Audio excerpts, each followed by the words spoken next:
नमस्कार दोस्तों, जय श्री कृष्णा, हर हर महादेव। दोस्तों, आप सबका स्वागत है देसी मार्ग यूट्यूब चैनल में।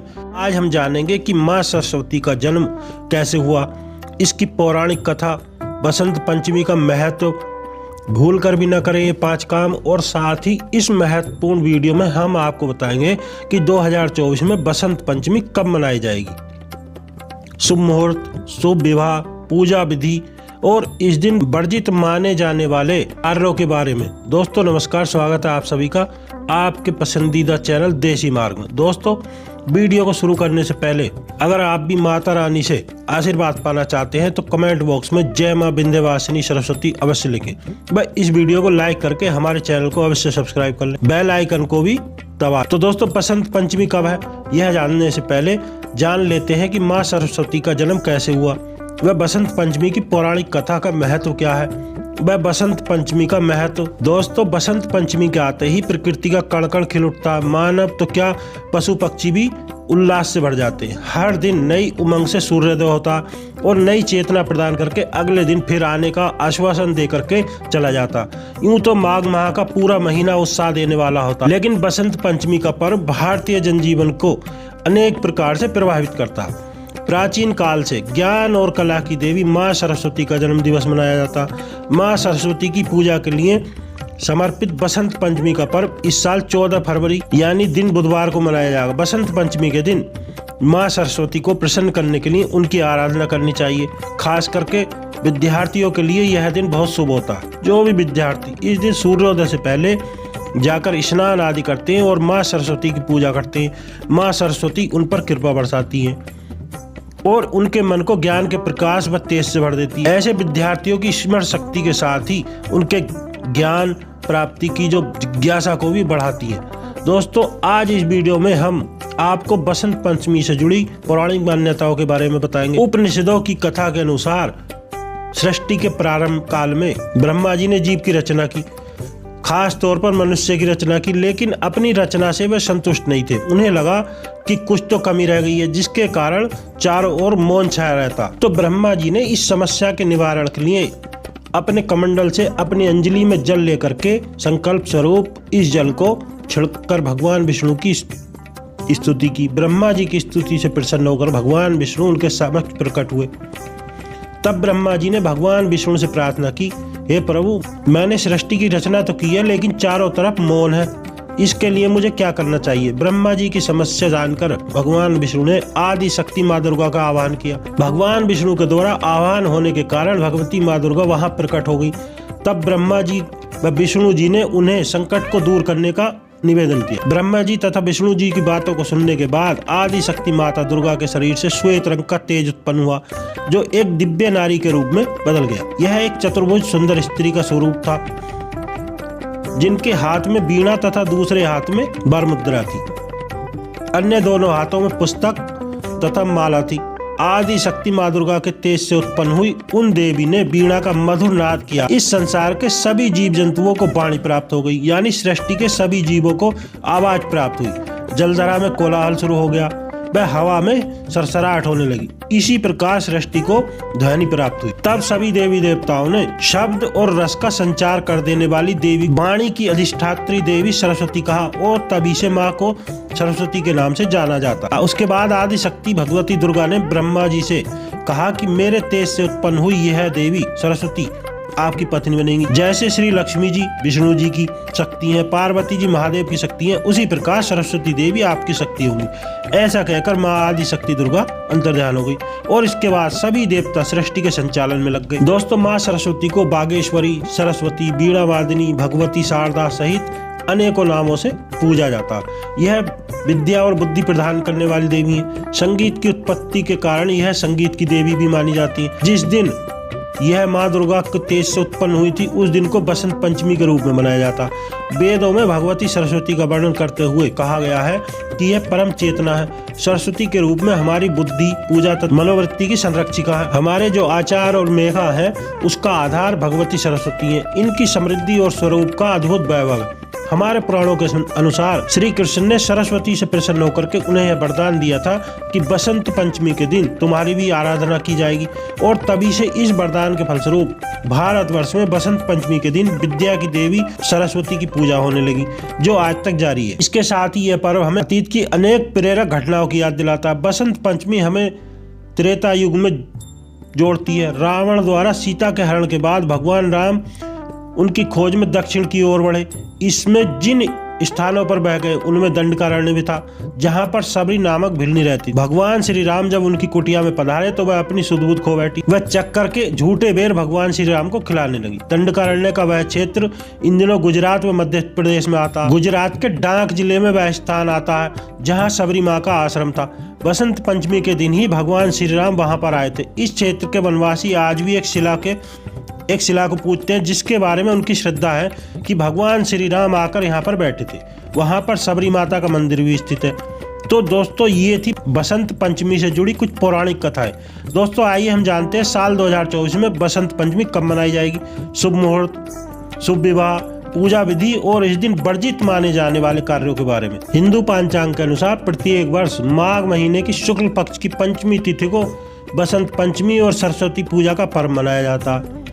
मान्यता है कि इस दिन सरस्वती पूजन से ज्ञान और सफलता की प्राप्ति होती है।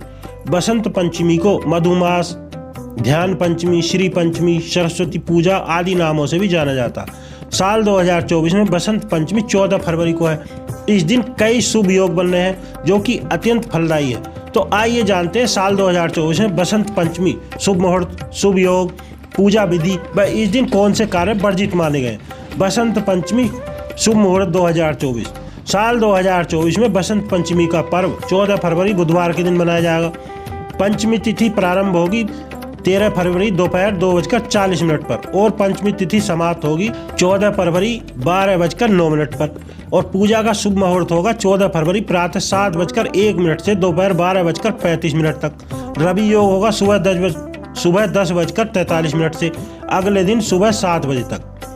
शुभ योग होगा प्रातः काल से लेकर के शाम 7:59 और धेवती नक्षत्र प्रातः काल से 10:45 तक। और अब जानते हैं बसंत पंचमी पर माँ सरस्वती की पूजा कैसे करें। दोस्तों, बसंत पंचमी पूजा विधि। बसंत पंचमी के दिन प्रातः काल में स्नान के बाद पूजा स्थल की सफाई करें।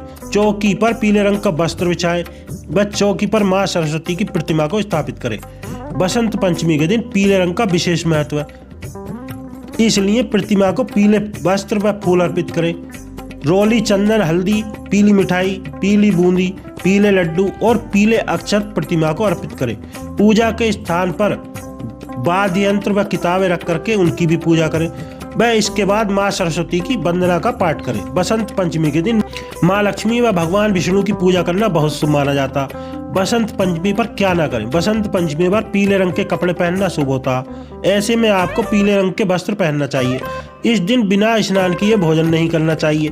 शास्त्रों के अनुसार बसंत पंचमी के दिन पेड़ पौधों और फसल की कटाई छटाई से परहेज करना चाहिए। बसंत पंचमी सरस्वती पूजा के दिन भूल कर भी क्रोध ना करें और ना ही ऐसे किसी को अपशब्द बोले। इस दिन तामसिक वस्तुओं का सेवन ना करें, इससे पाप लगता है, जैसे मांसाहार, मदिरा, प्याज, लहसुन का प्रयोग ना करें। दोस्तों, हमारे द्वारा दी गई ये जानकारी आपको अच्छी लगी तो कमेंट में जरूर बताएं। तुलसी के पौधे में बांध देना यह एक चीज 500 गुना लाभदायक होगा। वैसे तो हर हिंदू घर में तुलसी का पौधा होता है, लेकिन बहुत कम लोग तुलसी के शास्त्रों में बताए गए महत्वपूर्ण नियमों को जानते हैं, क्योंकि भगवान श्री कृष्ण ने स्वयं तुलसी की पूजा की थी और इसका रहस्य बताया था। तुलसी की पूजा कैसे करना चाहिए, उसे जल कैसे देना चाहिए, व तुलसी के साथ कौन सी चीजें रखना शुभ है आदि कई महत्वपूर्ण निर्देशों का पालन करना अनिवार्य है। इसके अलावा अगर आप तुलसी के नीचे ये एक चीज बांध देते हैं तो आपको माँ लक्ष्मी का ढेर सारा आशीर्वाद मिलता और आपके घर में माँ लक्ष्मी का सदैव वास रहता। दोस्तों, घर में तुलसी का पौधा होना हर एक व्यक्ति के लिए फायदेमंद होता। ये पौधा बहुत फायदेमंद है। बताया जाता है कि माता लक्ष्मी का निवास है और इसकी नियमित रूप से पूजा करने से लाभ मिलता है। लेकिन अगर आप तुलसी को घर में रखते हैं और इस चीज को उसके नीचे बांध देते हैं तो आपको तुलसी लगाने से कहीं अधिक फल की प्राप्ति होगी, क्योंकि तुलसी के बिना कुछ भी नहीं होता। यह चीज तुलसी को संपूर्ण बनाती है, इसलिए शास्त्रों में इसका सबसे अधिक महत्व बताया गया। दोस्तों भारत में ही नहीं बल्कि संसार के अधिकतर देशों में तुलसी को बहुत ही गुणकारी पौधा माना गया। तो दोस्तों गुरु जी से सुनते हैं कि वो क्या कहते हैं इसके बारे में। तो आइए जानते हैं। दोस्तों इस पौधे में अनेक औषधीय गुण होते हैं। अनेक औषधीय गुण होने के साथ ही इसका आध्यात्मिक तौर पर भी बहुत अधिक महत्व बताया गया। प्रत्येक धार्मिक अनुष्ठान अथवा यज्ञ हो उसमें तुलसी का प्रयोग अवश्य किया जाता। विष्णु पुराण में तुलसी को भगवान विष्णु की पत्नी कहा गया। इसी कारण से तुलसी जगत जननी है। तुलसी को समस्त देवी देवताओं से वरदान प्राप्त है, जिससे तुलसी पत्र को अमृत के गुणों से युक्त कहा गया। जिस स्थान पर तुलसी का पौधा होता है उस स्थान पर ब्रह्मा विष्णु और महेश का निवास होता। और तुलसी की पूजा करने से सभी पाप उसी प्रकार नष्ट हो जाते हैं जैसे सूर्योदय होने पर रात्रि का जो अंधकार है नष्ट हो जाता। शास्त्रों के अनुसार जिन घरों में तुलसी का पौधा सदैव हरा भरा रहता है उस घर में सुख समृद्धि एवं शांति बनी रहती है। भगवान विष्णु की पूजा में व उन्हें चढ़ाए जाने वाले भोग में तुलसी के पत्र अवश्य होना चाहिए, क्योंकि तुलसी पत्र के बिना भगवान विष्णु किसी भी प्रकार का भोग स्वीकार नहीं करते। इसीलिए हर घर में तुलसी का पौधा जरूर होना चाहिए। अगर आपके घर में तुलसी है तो सुख शांति व समृद्धि के लिए तुलसी माँ को चुनरी अवश्य चढ़ानी चाहिए। अक्सर लोग घर में तुलसी का पौधा तो लगा लेते हैं, लेकिन उनसे ये गलती हो जाती है कि वे तुलसी माँ को चुनरी नहीं चढ़ाते, जिसके कारण उन्हें तुलसी लगाने का शुभ फल प्राप्त नहीं हो पाता। हमेशा ध्यान रखें कि तुलसी का पौधा चुनरी के बिना अधूरा होता। तुलसी केवल एक पौधा नहीं है बल्कि वह एक देवी है, विष्णु पत्नी है। उन्हें हम अपनी माता मानते, इसलिए तुलसी को चुनरी अवश्य ही चढ़ानी चाहिए। इससे पति पत्नी में प्रेम और विश्वास बढ़ता। घर में रहने वाली महिलाएं सदा सुहागिन व सौभाग्यशाली रहती। लेकिन तुलसी को चुनरी चढ़ाते समय आपको यह बात ध्यान रखनी चाहिए कि आप तुलसी को लाल रंग की चुनरी न चढ़ाएं, क्योंकि लाल रंग का संबंध मंगल ग्रह से होता और बुध ग्रह तुलसी से संबंधित होता। मंगल ग्रह और बुध ग्रह मित्र नहीं है। बुध के अनुकूल शुक्र और शनि है, इसलिए तुलसी पर लाल चुनरी कभी नहीं चढ़ानी चाहिए। तुलसी पर हरे रंग की, पीले रंग की अथवा नीले रंग की चुनरी चढ़ा सकते हैं, लेकिन कई लोग पुरानी फटी हुई चुनरी तुलसी पर बांध देते। ऐसा करना भी अशुभ होता। तुलसी पर सदैव नई चुनरी बांधनी चाहिए। तुलसी पर चुनरी बांधने के लिए एकादशी का दिन सर्वोत्तम होता है। आप किसी भी एकादशी के दिन नई चुनरी ला करके उसे तुलसी के पौधे में बांध दें। इससे आपको कई गुना अधिक लाभ प्राप्त होंगे। तुलसी को बिना चुन्नी के कभी न रखें। चुनरी अगर पुरानी हो जाए तो चुनरी को एकादशी के दिन ही बदलना चाहिए। तुलसी का विवाह भी अवश्य कराना चाहिए। इससे मनुष्य के सभी दुखों का अंत होता और सांसारिक जीवन सुखमय बीतता। दोस्तों कुछ लोग जाने अनजाने तुलसी के पास ऐसी चीजें रख देते हैं जिससे तुलसी का अपमान होता। तुलसी का पौधा बहुत ही संवेदनशील होता। इसकी बहुत ही अच्छी तरह से देखभाल करनी पड़ती है, तभी इसके शुभ फल प्राप्त होते। इसलिए तुलसी के पौधे के पास आपको अपने मुख से अपशब्द नहीं बोलना चाहिए। तुलसी के पास भूले से भी जूते चप्पल अथवा झाड़ू पोछा नहीं रखना, इससे पाप माना गया है। जहाँ पर तुलसी का पौधा हो उसके आसपास थूकने से अनर्थ होता। तुलसी के पास जल से भरा हुआ पात्र भी नहीं रखना चाहिए। तुलसी के पौधे के पास दीपक जलाने के बाद दीपक को वहां से हटा देना चाहिए, क्योंकि तुलसी के पास बुझा हुआ दीपक रखना अशुभ माना जाता। जिस स्थान पर भी तुलसी का पौधा होता है उस स्थान को स्वच्छ रखना चाहिए।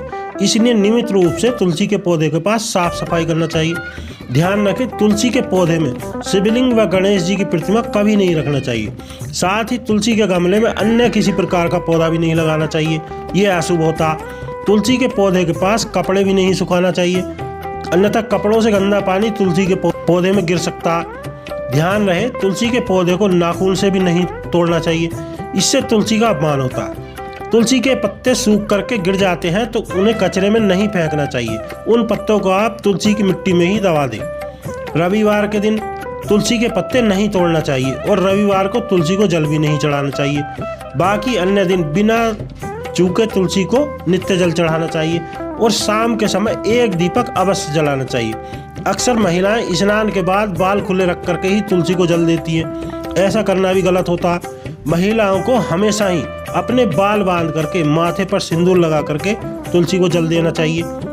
इससे तुलसी का आशीर्वाद प्राप्त होता है। घर में तुलसी का पौधा लगाते समय ध्यान रखें उसमें गंदी मिट्टी का प्रयोग बिल्कुल ना करें, इससे तुलसी माँ रूठ जाती हैं और सूखने लगती हैं। तुलसी का पौधा कभी भी गंदे स्थान पर भी नहीं लगाना चाहिए, जैसे नाली अथवा बाथरूम के पास तुलसी का पौधा कभी नहीं रखना चाहिए। इससे गंदा पानी तुलसी के पौधे में गिर सकता है, जो बहुत ही अशुभ माना जाता है। घर में तुलसी का पौधा कभी सूखना भी नहीं चाहिए। शास्त्रों में ऐसी मान्यता है कि तुलसी का पौधा सूखना अकाल मृत्यु की सूचना देता। तुलसी का पौधा सूख जाए तो घर की सुख समृद्धि खत्म हो जाती है, क्योंकि सूखी हुई तुलसी में माँ लक्ष्मी का वास नहीं होता। वास्तु शास्त्र के अनुसार तुलसी का पौधा सूख जाए तो यह आने वाली विपत्ति या दुर्घटना का संकेत होता। इसलिए तुलसी का अच्छे से ख्याल रखना चाहिए, उसे नित्य जल दे करके हरा भरा रखना चाहिए। तुलसी में कभी किसी प्रकार के केमिकल नहीं डालना चाहिए, केवल गोबर का प्रयोग करना चाहिए। साथ ही ख्याल रखें कि तुलसी में मकड़ी के जाले अथवा कीड़े नहीं लगना चाहिए, ऐसे में लक्ष्मी वास नहीं करती हैं। मासिक धर्म के दौरान महिलाओं को तुलसी के पानी नहीं देना चाहिए, वह तुलसी को स्पर्श भी नहीं करना चाहिए। बिना स्नान किए तुलसी को जल नहीं देना चाहिए, वह पैरों में चप्पल आदि पहन करके भी तुलसी को जल नहीं देना चाहिए। तुलसी को जल देते समय ध्यान रखें कि वह जल आपके पैरों पर जो नहीं पड़ना चाहिए, इससे तुलसी का अपमान होता। श्री कृष्ण कहते हैं कि नित्य तुलसी के दर्शन से मनुष्य स्वर्ग की प्राप्ति होती है, वह तुलसी पत्र के सेवन से उसके सभी पाप नष्ट हो जाते हैं। तुलसी का पौधा हमेशा घर के सामने लगाना चाहिए, इसे पूर्व अथवा उत्तर दिशा में लगाना सबसे ज़्यादा शुभ होता। अगर तुलसी के गमले में दूसरे पौधे उगाते हैं तो उन्हें समय समय पर हटा देना चाहिए। अगर तुलसी के ही अन्य पौधे उगते हैं तो ये पौधे दूसरों को दान में दे देना चाहिए। कहा जाता है कि जब घर में एक से अधिक तुलसी के पौधे उगने लगते हैं तो घर में साक्षात माता लक्ष्मी का आगमन होता। तुलसी के पास कभी कांटेदार पौधे नहीं रखना चाहिए, इससे तुलसी माँ रूठ जाती है। तुलसी के पास मरुस्थलीय पौधे रखना अशुभ माना जाता, ऐसे पौधों से नकारात्मक ऊर्जा निकलती है। शास्त्रों में कहा गया है जिन पौधों से हरी भरी कलियों की उत्पत्ति नहीं होती, उनके स्थान पर कांटे निकलते हों, तो ऐसे पौधों को तुलसी के पास कभी नहीं रखना चाहिए, बल्कि मरुस्थलीय पौधे घर में किसी भी स्थान पर रखना ही नहीं चाहिए। इन पौधों के कारण घर का वातावरण नकारात्मक बन जाता। जैसे कई लोग नागफनी का पौधा सजावट के लिए घर पर ले आते हैं, रख देते हैं, ऐसा करना बिल्कुल गलत है। नागफनी का पौधा तो गलती से भी तुलसी के पास कभी ना रखें, यह तुलसी की संपूर्ण सकारात्मक ऊर्जा को नष्ट कर देता। लेकिन हमारे शास्त्रों में केले के पौधे का विशेष महत्व बताया गया। अगर तुलसी के पास केले का पेड़ लगा देते हैं तो आपको कई गुना अधिक लाभ की प्राप्ति होती है। केले के पेड़ में भगवान विष्णु का वास होता है, इसे तुलसी के पास लगा देने से घर में सुख समृद्धि आती है। साथ ही जिस स्थान पर भगवान विष्णु का वास होता है वहाँ पर लक्ष्मी खुद चल कर आती हैं। दोस्तों, आपको तुलसी के पौधे में शालिग्राम अवश्य रखना चाहिए। तुलसी के गमले में शालिग्राम रखने से तुलसी का और भी अधिक प्रभाव आपको मिलेगा, क्योंकि शालिग्राम भगवान विष्णु का निराकार रूप माना जाता। यह काले रंग का विलक्षण और मूल्यवान पत्थर होता है। ऐसा करने से आपको भगवान विष्णु के साथ साथ माता लक्ष्मी की भी कृपा प्राप्त होती है। आपके हमेशा अन्न धन के भंडार भरे रहते हैं, रुपये पैसों की कभी कमी नहीं होती है। अगर आप इन नियमों का पालन नहीं करते हैं तो तुलसी माँ का पौधा घर में ला करके उनका अपमान न करें। और आप भगवान विष्णु और माता लक्ष्मी जी की कृपा पाना चाहते हैं तो कमेंट बॉक्स में लिखें जय भगवान विष्णु, जय माता लक्ष्मी। वीडियो को लाइक करें व हमारे चैनल को सब्सक्राइब कर लें।